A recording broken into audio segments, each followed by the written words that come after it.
Здравствуйте! Сегодня приготовим хлеб по рецепту моей бабушки. Для приготовления хлеба по бабушкиному рецепту нам понадобится килограмм муки, 1,5 чайной ложки соли, 3 чайные ложки сахара, 2 чайные ложки сухих дрожжей. Все сухие ингредиенты смешиваем, хорошенько перемешиваем между собой. Теперь потихоньку добавляем водичку, замешиваем тесто.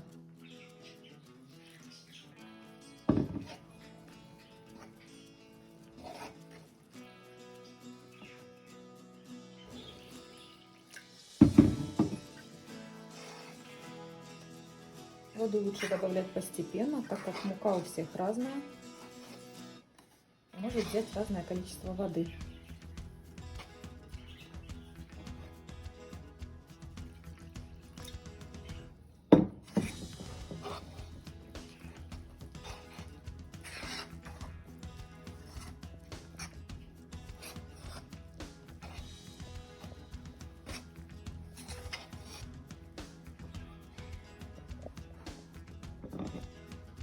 Еще немножко.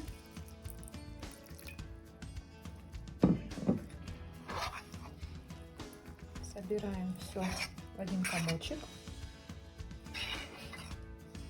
Будем вымешивать на столе.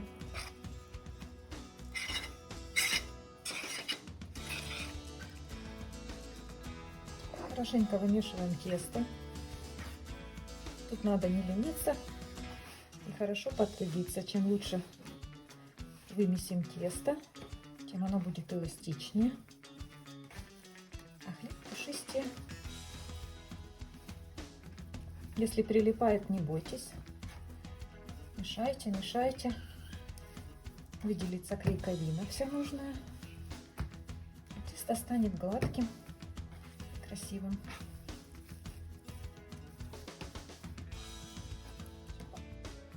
Тесто хорошо вымесили, оно собралось в комочек. Осталось немножечко липким и мягким. Хлебчик поэтому получится более пушистым. Собираем тесто, ставим в какую-то мисочку, накрываем крышкой или полотенцем и оставляем примерно на час подойти. Прошло полчаса, тесто у нас подошло. Если в доме не очень тепло, тесто может подходить немножко дольше. Нужно поставить его в духовку градусов на 30, и оно подойдет довольно быстро. Сейчас будем заниматься формовкой. Стол предварительно буду посыпать мукой. У меня цельнозерновая, для того, чтобы на хлебчике была красивая корочка. И высыпаем тесто из миски. Красивое какое подошло, хорошо.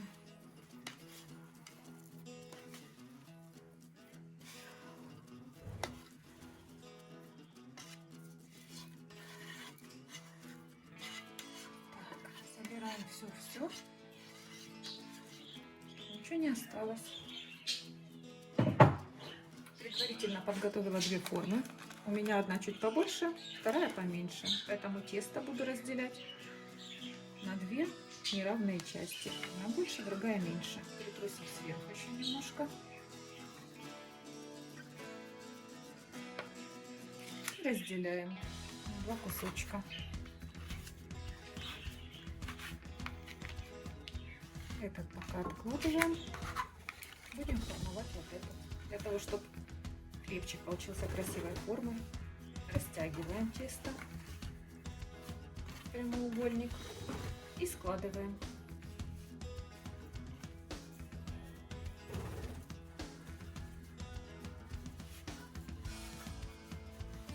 Заворачиваем рулетиком.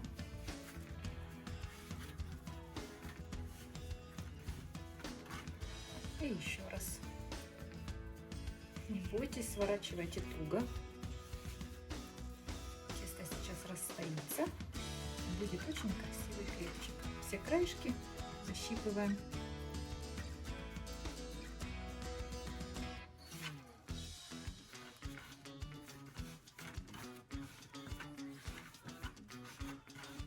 Все, первый готов. Ставим в форму для расстойки. И формируем второй.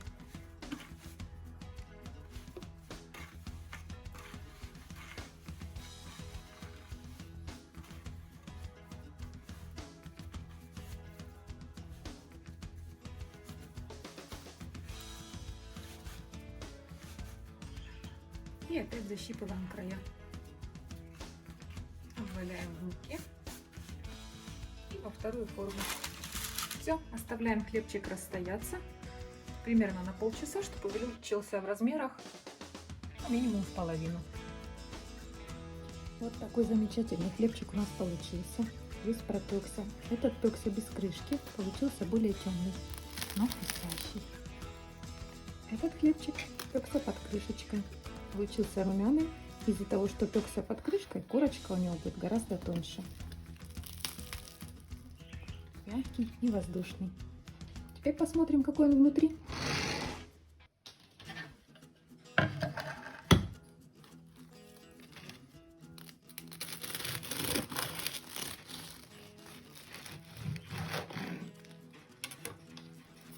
Красивый, мелкопористый и очень мягкий.